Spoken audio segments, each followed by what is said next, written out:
बिस्मिल्लाहिर्रहमानिर्रहीम। अस्सलाम वालेकुम। रात का खाना खाने के बाद बीवी कहने लगी, चलो सोने चलते हैं। जैसे ही कमरे में पहुंचते लाइट चली जाती और बीवी कहती, अब छत पर सोते हैं। सुबह आंख खुलती तो बीवी नीचे नहाकर बैठी होती। मैं हैरान था, मेरे साथ क्या हो रहा है। एक दिन मैंने घर में कैमरे लगा दिए और खुद छत पर सोने चला गया। अगली सुबह उठते साथ मैंने कैमरा देखा तो मेरे कदमों तले से जान निकल गई। मेरे सोते ही बीवी नीचे आकर, मेरा नाम ज़हीर है, मेरे चाचू अपनी बेटी के साथ मेरा रिश्ता कराना चाहते थे। मेरे माँ बाप इस दुनिया में नहीं थे, मेरे चाचू ने मुझे पाला था। लेकिन उसके बाद फिर मैंने अपना एक छोटा सा घर बना लिया और वहाँ पे रहने लगा, क्योंकि चाचू के घर में तंगी होती थी। उनकी जवान बेटी थी, वो मेरी शादी अपनी सबसे बड़ी बेटी से करना चाहते थे, जो बहुत ज़्यादा मोटी थी। उसका वज़न बहुत ज़्यादा था, इसलिए मैंने इनकार कर दिया। उन्होंने कहा, कोई बात नहीं, तुम्हारी अपनी मर्ज़ी है। और मेरे दोस्त का कहना था कि तुमने इनकार करके अच्छा नहीं किया, वो अपनी बेटी की शादी तुमसे करना चाहते हैं। हो सकता है सारी ज़िंदगी इसीलिए उन्होंने तुम्हें अपने घर में रखा हो। तुम उनके देखे भाले बच्चे थे, तुमने इनकार करके उनका दिल तोड़ दिया होगा और उन्हें ये बात ज़रूर बुरी लगी होगी। लेकिन ऐसा लगता नहीं था, क्योंकि चाचू ने फिर खुद मेरे लिए एक लड़की की तलाश की जिसके साथ मेरी शादी करवा दी। लड़की तो बहुत ज़्यादा खूबसूरत थी। जब मुझे तस्वीर दिखाई गई तो मैं फ़ौरन मान गया और मैंने कहा कि मैंने शादी होने से लेकर रुखसती तक किसी भी मामले में ज़्यादा बातचीत नहीं करनी। मेरी अपनी नौकरी थी, इसलिए शादी की तैयारियों के पैसे तो मैंने ही देने थे, लेकिन इंतज़ामिया मेरे चाचू थे। सब कुछ हो गया, हम लोग ज़्यादा धूमधाम नहीं कर रहे थे। लड़की के ख़ानदान में भी सिर्फ उसका बाप ही था। निकाह की रस्म हो गई और मैं अपनी बीवी को अपने घर ही ले आया। मेरी बीवी का नाम सुमैया था। वो बहुत ही प्यारी और कम उम्र लड़की थी। मुझे उसके साथ ज़िंदगी शुरू करके बहुत खुशी हुई। मैंने कहा कि मुझे बहुत अच्छी बीवी मिल गई है। हमारा घर 2 कमरों पर मुश्तमिल था, लेकिन मैं इतना बड़ा घर अफोर्ड नहीं कर सकता था, इसलिए घर काफ़ी तंग और बहुत ही घुटनज़दा था। ऊपर छत खुली थी, 2 कमरों के ऊपर पूरा छत ही थी, लेकिन छत पर कोई कमरा नहीं था।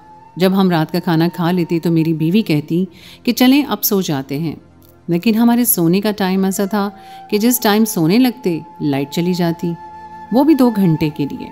शादी हमारी गर्मी के मौसम में हुई थी। बंद कमरे में ऐसा लगता था कि जान निकल रही है। एसी, एयर कूलर मैं अफोर्ड नहीं कर सकता था। इतनी गर्मी में एक पंखे के साथ तो वैसे भी गुजारा नहीं होता था। एक दिन मेरी बीवी ने कहा कि छत पर जाकर सोते हैं, तो मैंने कहा कि ठीक है।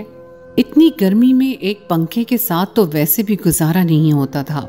एक दिन मेरी बीवी ने कहा कि छत पर जाकर सोते हैं, तो मैंने कहा कि ठीक है। उसने ये बात शादी के 2 हफ्ते के बाद की। 2 हफ्ते तक तो वो कुछ नहीं बोली थी, उसने भी बर्दाश्त किया था। एक नई नवेली दुल्हन थी, इसलिए सोचती होगी कि मैं ऐसी कोई बात करूंगी तो मेरा दुल्हा सोचेगा कि नखरे कर रही है। लेकिन फिर उसके बाद उसने भी कहा कि मुझे बहुत ज़्यादा गर्मी लग रही है, हमें छत पर जाना चाहिए। हम छत पर जाकर सो गए। छत के ऊपर वाकई मौसम अच्छा था, बिना पंखे के भी अच्छी खुली हवा चल रही थी। मॉनसून के महीने में तो यही होता है, खुली हवा में मौसम बेहतर होता है, लेकिन कमरों के अंदर हब्स होता है।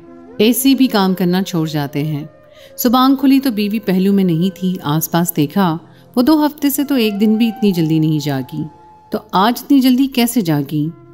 जाके नीचे देखा तो वो नहा धोकर बैठी थी। उसके बाल, खुले बाल बहुत खूबसूरत लग रहे थे। मैंने कहा कि सुबह नहा लिया तुमने? तो कहने लगी, रात ऊपर भी बड़ी गर्मी थी, पसीने से शराबूर होती रही हूँ, मुझे खुद से उलझन हो रही थी, इसलिए नहा लिया है, जबकि रात को मौसम अच्छा ही था।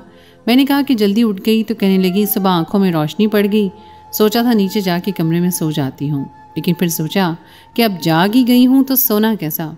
घर के छोटे बड़े काम कर लिए और नाश्ता भी तैयार है।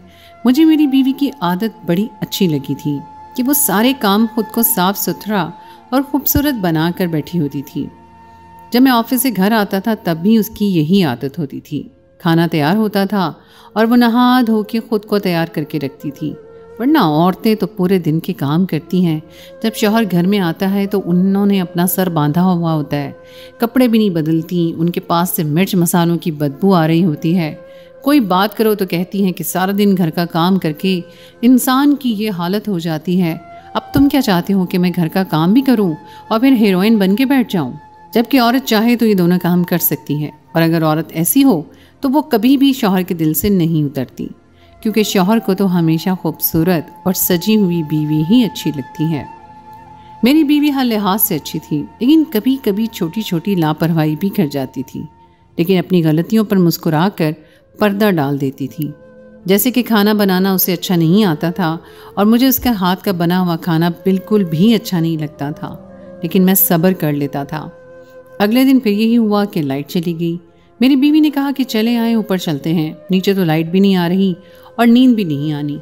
आज मैंने उसे कहा कि लाइट आ जाएगी, फिक्र नहीं करो। लेकिन 1 घंटा गुजर गया, दूसरा घंटा गुजर गया, यहाँ तक कि तीसरा घंटा शुरू हो गया, लेकिन लाइट नहीं आ रही थी। मैंने फिर बीवी की बात मान ली। मुझे शर्मिंदगी भी हुई कि मैंने उसकी नींद भी ख़राब की और 2.5 घंटे तक उसे इंतज़ार भी करवाया। हम लोग छत पर चले गए, बिस्तर बिछाकर सो गए। सुबह हुई तो फिर से बीवी साथ नहीं थी। मैंने उसे कहा कि रात को कितनी देर से सोए थे, आज तो सो जाती। तो कहने लगी कि मुझे आदत हो गई है सुबह उठने की। वो थकी हुई लग रही थी। मैंने कहा क्या बात है, तबीयत तो ठीक है? कहने लगी कि थोड़ी सी थकावट है, नाश्ता उसने भी नहीं किया। मैंने उसे कहा कि कोई खुशखबरी तो नहीं है? तो कहने लगी कि नहीं, ऐसे थोड़ी ना खुशखबरी होती है, कोई खुशखबरी नहीं है।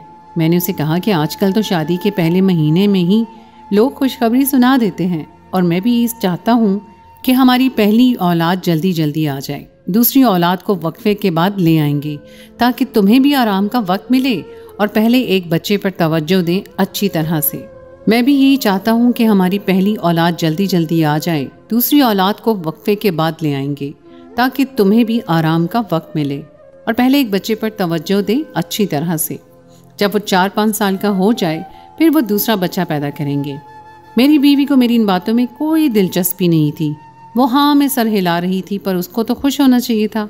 ये तो हमारी ज़िंदगी की सबसे बड़ी खुशी थी, औलाद के बारे में सोचना और प्लान बनाना। वैसे तो इंसान के प्लान के ऊपर एक अल्लाह का भी प्लान होता है, हमेशा वही होता है जो अल्लाह ने प्लान किया होता है, लेकिन फिर भी इंसान ख्वाब तो सजाता ही है और अपने हिसाब से सोचता है कि इस तरह से करूँगा। मैं भी यही कर रहा था, लेकिन मेरी बीवी को इस मामले में कोई दिलचस्पी नहीं थी। अगले दिन मैंने अपनी बीवी को मैके छोड़ा। उसने कहा कि मुझे शाम को वापस ले लीजिएगा। दोपहर में मैं अपने दोस्त के साथ था। जब मैं अपनी बीवी के घर के पास से गुजरा तो मैंने अपने दोस्त को बताया कि ये तुम्हारी भाभी का घर है। तो वो हैरान रह गया। उसने कहा कि ये तो हमीद साहब का घर है। मैंने कहा हाँ, क्यों, तुम जानते हो उनको? तो कहने लगा हाँ जानता हूँ, और ये भी जानता हूँ कि ये लोग अच्छे नहीं हैं। दरअसल उनकी जो बीवी थी, हमीद साहब की बीवी यानी तुम्हारी बीवी की माँ, वो पिछली उम्र में किसी के साथ भाग गई थी। तुमने उनकी बेटी से शादी की है? मैं ये बात सुनकर हैरान रह गया। मैंने कहा कि हाँ यार, उनकी बेटी ही तुम्हारी भाभी है, लेकिन मुझे इस बात के बारे में पता नहीं था और मेरे चाचू ने भी मुझे इस बारे में नहीं बताया, मेरी बीवी ने भी नहीं बताया। लेकिन बीवी का ना बताना तो चलो समझता हूँ, अपना दही को कौन खट्टा कहता है, पर वो बताना नहीं चाहती होगी कि कल को अगर मैं लड़ाई करूं तो उसे इस बात का ताना न दूं। लेकिन चाचू को तो पता होगा।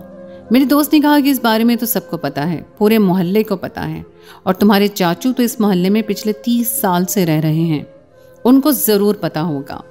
उन्हें तुम्हें ज़रूर बताना चाहिए था। यार कहीं उन्होंने तुमसे बदला तो नहीं निकाला? तुमने उनकी बेटी के साथ शादी करने से इनकार जो कर दिया था। उनके घर से रिश्ता लेने के बारे में तो कोई सोच नहीं सकता, क्योंकि ये लोग तो बिल्कुल भी अच्छे नहीं। यार माफ़ करना, तुम्हें अगर मेरी बात बुरी लगे तो मुझे वाकई मेरे दोस्त की बात बुरी लगी थी। एक तो वो मेरे चाचू पर इल्ज़ाम लगा रहा था, दूसरा मेरी बीवी के घर वालों के बारे में इस तरह कह रहा था।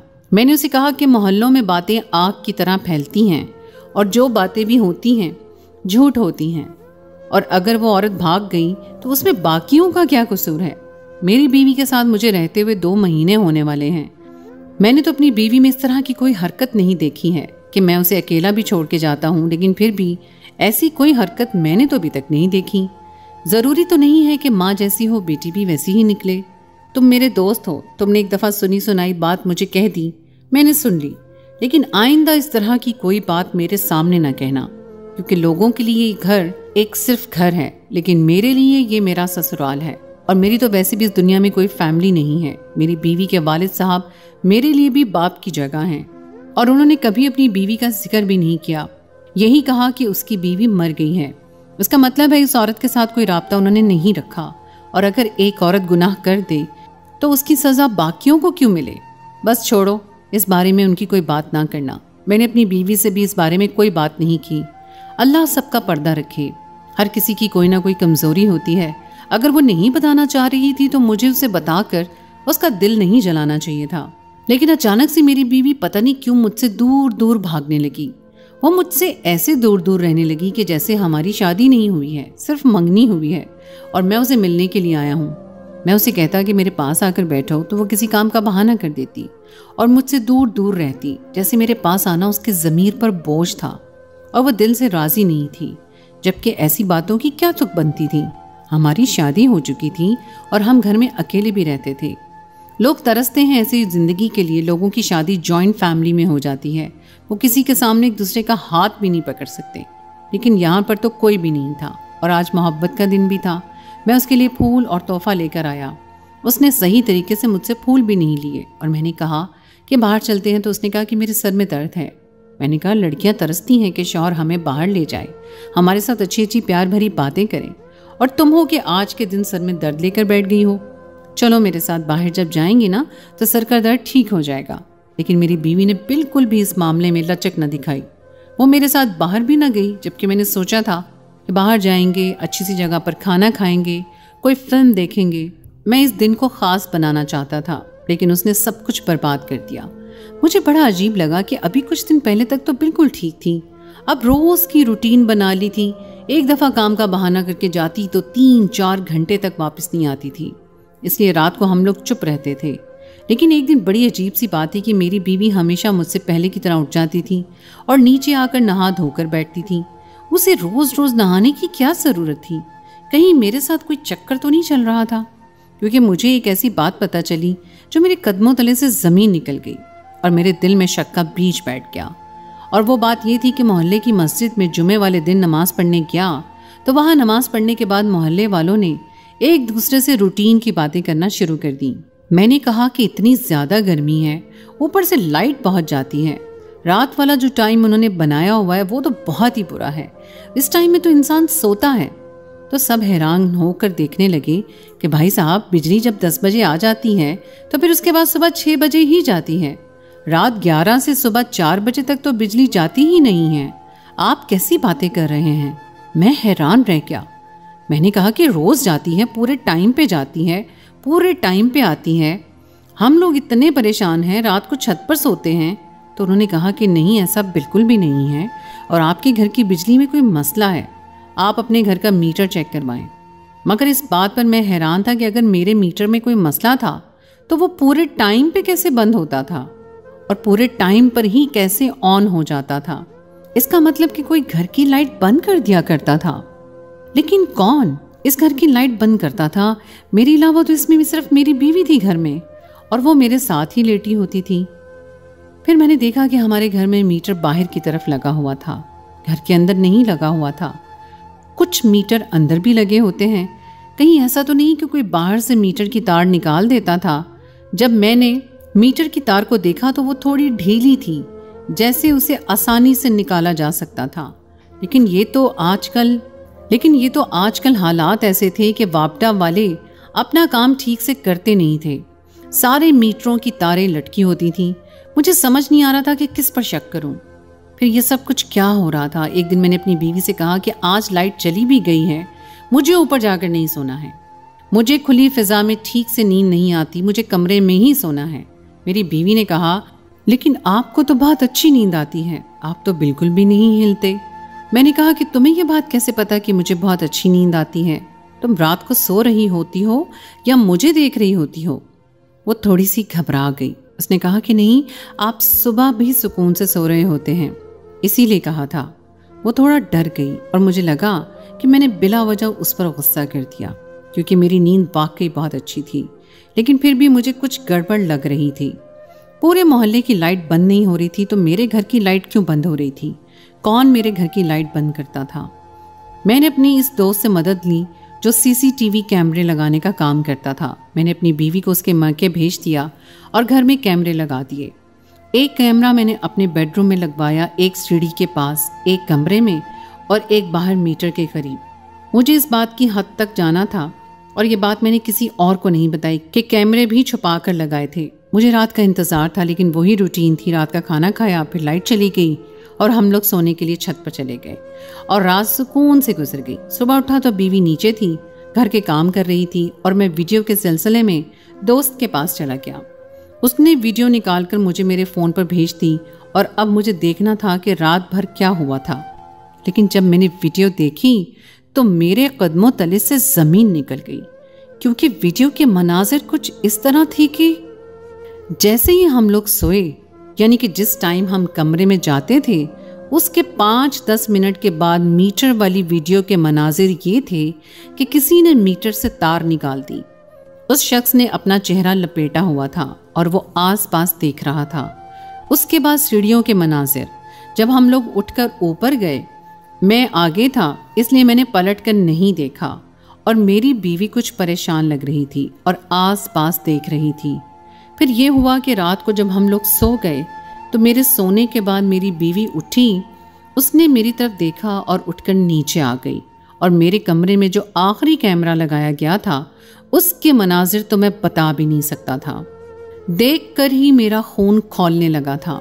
वही शख्स जिसने मीटर से तार निकाली थी वो मेरी बीवी के साथ कमरे में था और मेरी बीवी उसकी बाहों में बैठी थी। अब उसके चेहरे से नकाब हटा हुआ था। मैं उस शख्स को नहीं जानता था, पर शायद वो उसी मोहल्ले का था। मैंने अपनी बीवी को रात को अपने सामने बिठाया और उसको ये सारी वीडियोस दिखा दी। उसकी हालत ऐसी हो गई कि जैसे मौत को देख लिया हो। वो बहुत ज़्यादा घबरा गई और परेशान हो गई। मैंने कहा कि कौन है ये? तुम्हारी माँ भी ऐसी थी और तुम भी ऐसी ही निकली हो। मैंने कहा कि कौन है ये? तुम्हारी माँ भी ऐसी थी और तुम भी ऐसी ही निकली हो। तुमने ये साबित कर दिया कि तुम्हारे अंदर किसका खून है। मुझे तुम्हारी माँ के बारे में सब कुछ पता था, फिर भी मैंने तुम पर भरोसा किया, लेकिन मेरे भरोसे का ये सलाह दिया तुमने। मेरे सोने के बाद मुझसे रोज़ बेवफाई करती थी। उसने कहा कि मैं ये शादी नहीं करना चाहती थी। मेरे बाबा ने ज़बरदस्ती करवाई थी। मैं इस शख्स से मोहब्बत करती थी। मैंने कहा कि इतनी मोहब्बत है तो फिर शादी के वक्त मुझे कबूल क्यों किया था? मैंने अपनी बीवी को उसके बाप के घर छोड़ दिया और उनको भी सारी बात बता दी। कुछ अरसे के बाद मैंने उसे तलाक भेज दी। मैं अपनी बीवी की बड़ी से बड़ी गलती माफ़ कर सकता था, लेकिन ये गलती नहीं, ये तो गुनाह था। अपने शौहर के साथ बेवफाई करना उसको गलती नहीं कहा जा सकता। मुझे बहुत दुख भी हुआ कि कैसे लोग किसी के साथ सिर्फ अपनी अना और नफ्स की खुशी के लिए इतना बड़ा धोखा और इतना बड़ा खेल खेल जाते हैं। क्या रह जाता है ऐसे इंसान के पास जिसकी ज़िंदगी में इतना बुरा तजर्बा हुआ हो। मैं तो शादी के नाम से भी दूर भागने लगा। मुझे बाद में ये पता चला कि मेरे चाचू को इस घर के बारे में पहले से ही पता था। उनको पता था कि ये बदनाम ज़माना घर है, फिर भी मेरा रिश्ता यहाँ किया। मेरा दोस्त ठीक कहता था। उन्होंने मुझसे बदला निकाला क्योंकि मैंने उनकी बेटी से शादी करने से इनकार किया था। कैसे लोग हैं इस दुनिया में, कैसे लोग हैं कि किस पर एतबार करें, क्या करें, कुछ समझ नहीं आता। अपने घर में रहता हूँ, अपने लिए 2 रोटियाँ खुद ही बना लेता हूँ, किस पर एतबार करने को दिल नहीं करता। मेरी बीवी कहाँ है, क्या कर रही है, मुझे नहीं पता, लेकिन उसने मेरे साथ बहुत बुरा किया।